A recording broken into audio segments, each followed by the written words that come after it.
Hello everyone, welcome back to my channel. In this video, we are going to understand one of the most important ideas in statistics and data science, like how we decide whether an observed result is meaningful or just due to some randomness. So you have probably seen terms like z-score, t-test, null hypothesis, etc. Many people use them, but only very few actually understand what they really mean. So in this video, we will understand these terms step by step using some examples. We will see why sometimes we use a Z test, why sometimes we use a T test.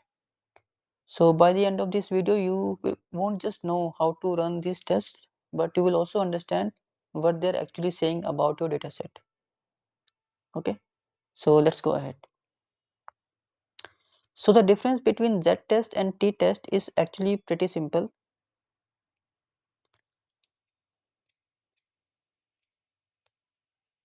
So imagine a factory that produces metal rods. The factory claims that the average length of these rods is 100 centimeter. Now suppose we don't measure every rod, that would be impractical. So instead we randomly select 25 rods, okay, from production and calculate their average length. Let us say the sample average comes out to be 104 centimeter. Now the real question is not that is 104 is different from 100. It is actually different from the 100, but the real statistical question is much deeper. Is this 4 centimeter difference unusually large, or could it reasonably happen just because of random fluctuation variations? So in any real world process, measurements fluctuate naturally, that we know. No factory produces perfectly identical rods every time. Okay.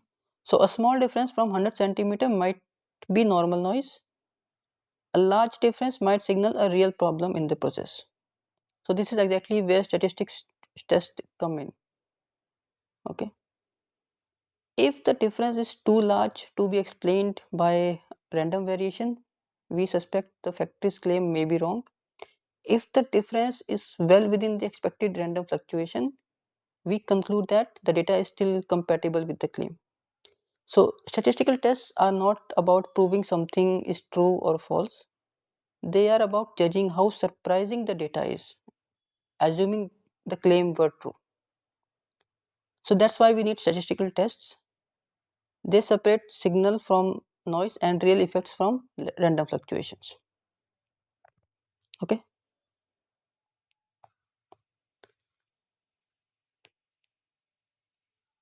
Now, why the difference alone is misleading? So here the observed difference is 104 minus 100, which is 4 centimeter. By itself, the number doesn't really tell us much. A 4 centimeter difference could be tiny or huge. It depends on how much variation normally exists. So if roads usually vary by about 1 centimeter, then a 4 centimeter difference is a big deal. But if they naturally vary by 20 centimeter, then 4 centimeter is basically nothing. So the key idea is this, like difference alone is misleading. A difference only becomes meaningful when we look at it relative to the variability in the data. Okay, so that's exactly why statistical tests always compare the difference to the noise and not just the number itself. Okay. So the basic idea in statistics is pretty simple. We always start by asking, what would I expect to see if nothing unusual were happening? Okay, so I mean that nothing unusual situation is what we call the null hypothesis. Okay, so it's basically our reference point. So once we have that, we look at the data and ask, does this look normal or does it look kind of surprising as compared to that reference? So statistical tests are just formal tools that help us make this comparison clearly and consistently. And that's where things like Z tests and T tests come in.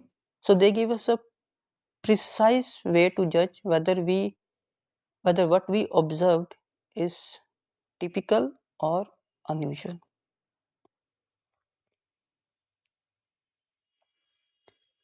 So we assume each measurement a bit noisy, followed by a normal distribution with a mean mu and standard deviation sigma.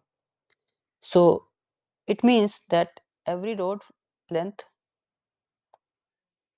okay, let us say this is a road length and this is the number of observations, this is a mean. So every road length fluctuates around a 2 true average, which is mu. Okay, so no single measurement is perfectly reliable, but when we take many measurements, okay, when we are taking so many measurements and we average them, so the random noise then starts to cancel out. Okay, that means the sample average is much more stable than individual measurements. Okay, you can also see here that when n becomes large, this whole quantity or standard deviation becomes small. Okay, so because of that, statistics focus on one simple question: how far is this average from the claimed value, which is mu? Okay, and that is the foundation of Z test, in which we are checking whether the average is unusually far from what we expected, given how much randomness is there. Okay, so Z tests are usually used in practical industrial settings where we already have a lot of historical data. Okay, so take something like a battery life. So manufacturers have may have tested millions of batteries over time, so they already know how much the lifetime usually vary. So from that history, the variability, let's say, is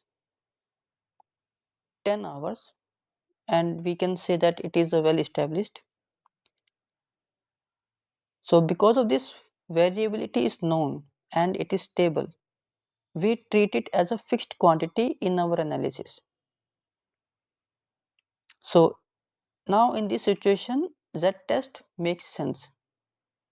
Okay, so in short, you can say that when the variation is known and reliable, Z tests are the right tool. So when sigma is given,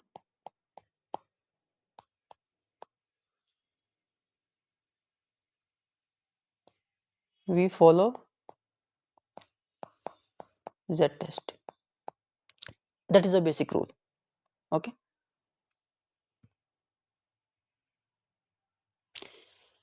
So this is the Z test formula. Okay, and its meaning is very simple. The top part is x bar minus mu naught, which just asking that how far is the observed average x bar from what was claimed, which is mu naught. Okay, and the bottom part, which is sigma divided by root n, it tells us how much the average normally fluctuates just due to randomness. So when you divide the two, you get the z value. Okay, so small z, if your z is small, it means that this could easily happen by chance. Okay, if your z is large, you can say that this would be unlikely if the claim is true. Okay,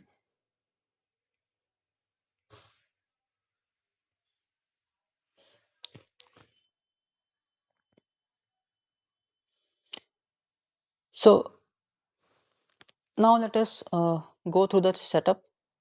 So the company claims that the average battery life is 100 hours, and from the past data we already know that the variation is 10 hours. So we randomly pick 25 batteries and the sample average comes out to be 104 hours. So first we calculate how much the average usually fluctuates. So that is sigma by root n or 10 by root 25, which is equal to 2. So what does this mean? This means that the observed average is 2 standard deviation away from the claimed value. So if this is your claimed value, then the observed value is 2 sigma away.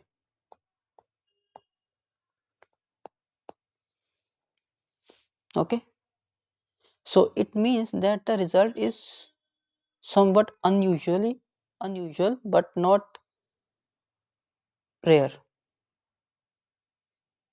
So that's what we are checking, whether the difference we see is reasonable or it is just surprising given some randomness.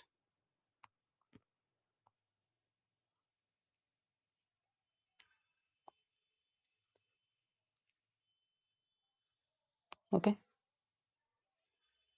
so we got a value of z equal to 2. So this means that the observed average is 2 standard deviation away from the claimed value.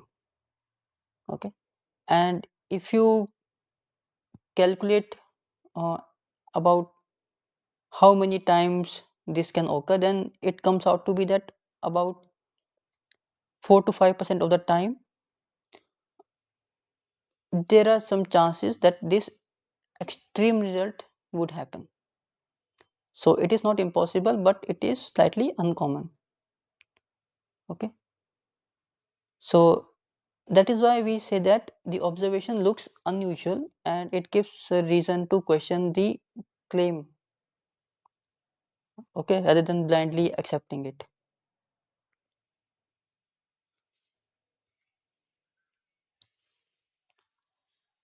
So the reason z works is tied to the normal distribution. Let us see how. So the sample mean already follows a normal shape as we have seen. Okay,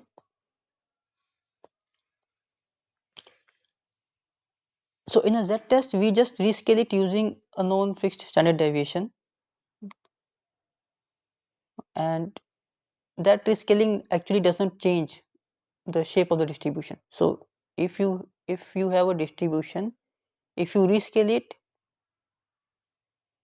it will not change its shape at all.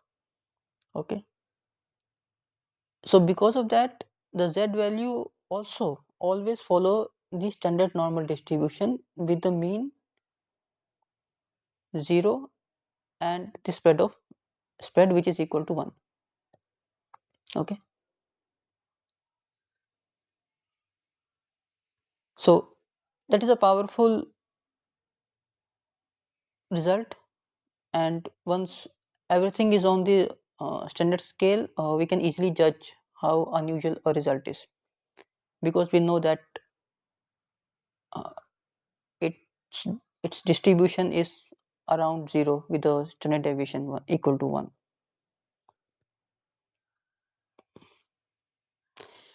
So now let us look into the t-test.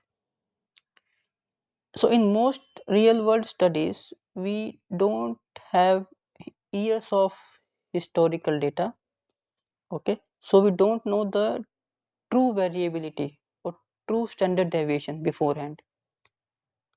Okay, so take a nutrition study which is measuring daily protein intake. So people's diets vary a lot, but we don't know exactly how much. So the population standard deviation is unknown in this case, and it has to be estimated from the sample itself.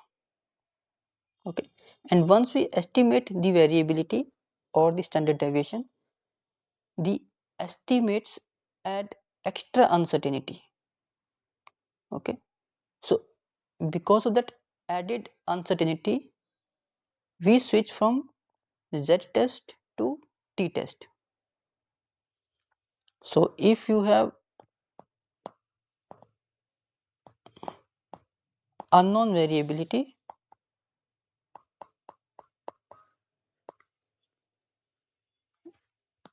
which means extra uncertainty, so you have to do the t test. Okay,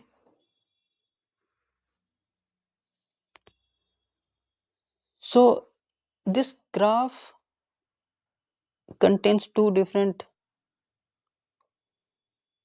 distributions. One is standard normal distribution and second is t distribution with a degree of freedom which is equal to 15. So both of them looks very similar, but there is one key difference. So in a t test, the standard deviation in the denominator, as you can see here, is not known. Okay, we estimate it from the same sample.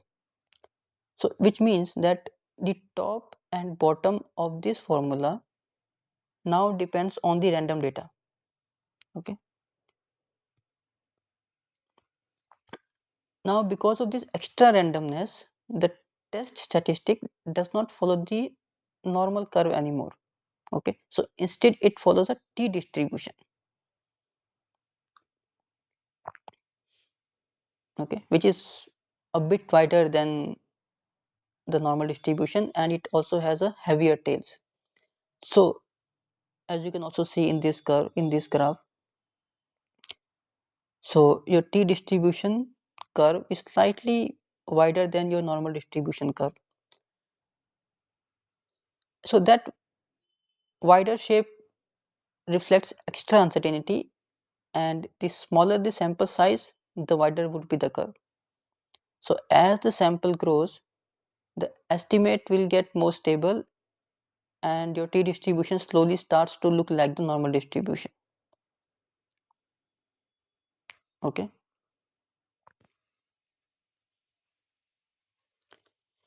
so here is the situation. The claim is that the average daily protein intake is 60 grams, let us take, and we collect data from 16 people, and the sample average turns out to be 65 grams. Now this time we don't know the population variability or standard deviation, so we estimate it from the data and get, let's say we get 8 grams. Okay, now first we find how much this sample mean typically varies. So it is s by root n, which is 8 by root 16, or it is equal to 2.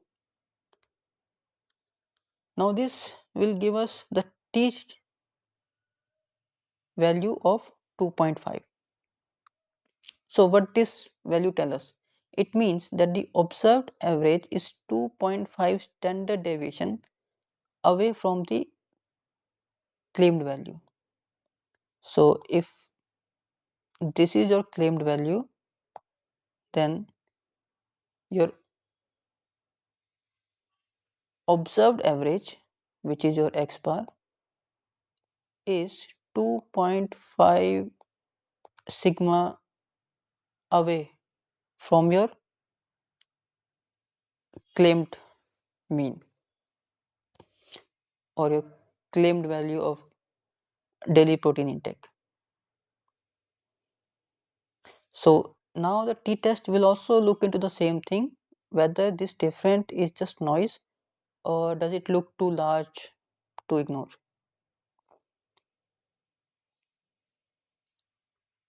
So we get t value of 2.5. Now that means the observed value is 2.5 estimated standard deviation away from the claimed value. So since we estimated the variability from the data, we use 15 degrees of freedom, that is n minus 1, because one piece of information is used to estimate the mean. So with 15 degrees of freedom, a t value this large would happen only about, you can say, 2 to 3 time of the 2 to 3% of the time if the claim were true.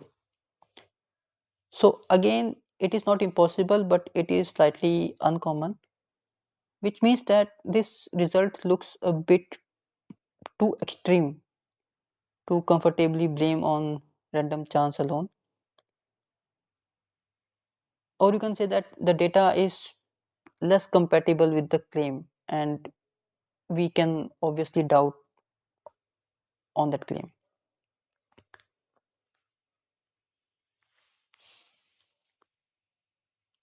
So why t approach is normal for large samples? So as the sample size gets bigger, or as we increase n, so our estimate of variability gets better and better. Okay, so s approaches to sigma. Now that means the random noise in the denominator starts shrinking.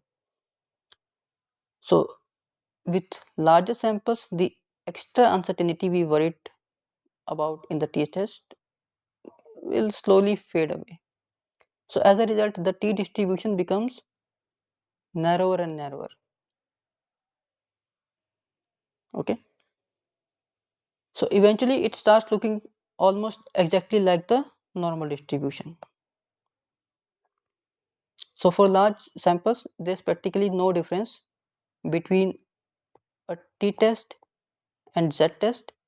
So that is why you will see that for big samples, t is basically z. Okay. So the difference between z-test and t-test is actually simple. If the population variability is known, which is usually from long historical data set, so in that case we use a z-test. If the variability is unknown and it has to be estimated from the sample, so in that case we rely on t distribution. But fundamentally both are asking the same question: is the observed difference large compared to the random variation we expect? The only difference is how certain we are about the variability. So I hope you like this video. Thanks for watching.